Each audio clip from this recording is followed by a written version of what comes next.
Hello everyone, good morning. Happy Sunday everyone. Hiro kong good morning. For today's video, itutur ko kayo sa buong kapaligiran ng bahay namin. Sa likod lang pala. Dahil umuulan, hindi kami makapagsakuran ni Hiro kong.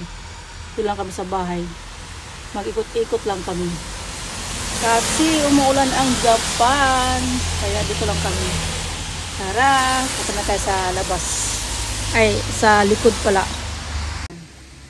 Kanawaan na itong kuya na to. Yan. Ito yung gawain ko pagka hindi ako pumapasok o hindi ako namasyal.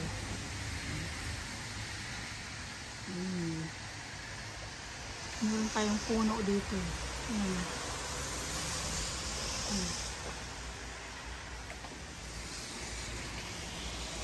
Ang sakura yan.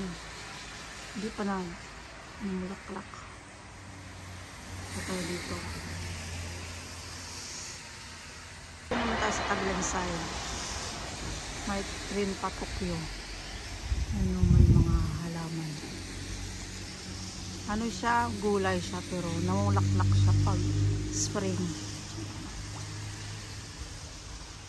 Punta sa kabilang side. Ito sa kabilang side.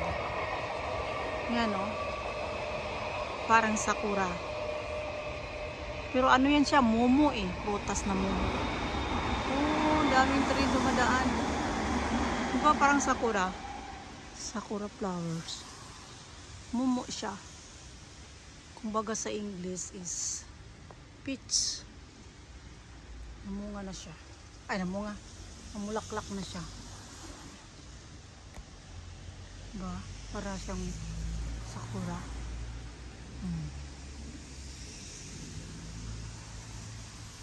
Naka-ano siya, naka-ano siya, naka-gate.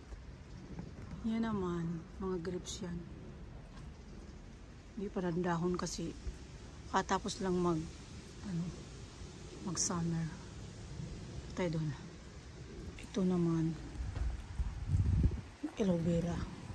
Tayo dito sa bahay-bahay namin. Mga stock room yan eh. Yung dalawang stock room. Yan naman sa brother ng asawa ko yan. Meron siyang tulips. So. Kaya ako pumunta dyan. Kasi nandyan yung anak niya. Naiya ako. Yan. Dami silang bulaklak.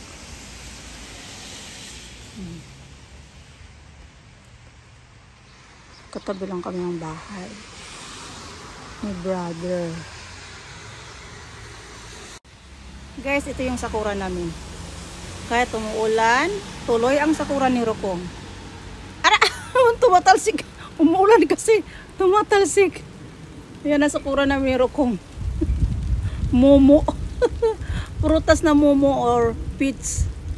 Parang sakura yung ano niya, yung bulaklak niya. Oh. Parang sakura talaga. Kaya hindi na tuloy yung sakura namin ni Rokong sa kawa. Dito na lang kami sa sakura. Na-stress si Rokong. Sabi niya, ganun siya. Na-stress siya kasi kahit umuulan, nagbibidyo kami. Tumatira kong na yan, gusto niyang bumaba. Yan ang sakura namin. Na mag-ano ka muna Hiro kung mag-thank you for watching ka muna kasi umuulan na. Yan guys, thank you for watching. Umuulan na.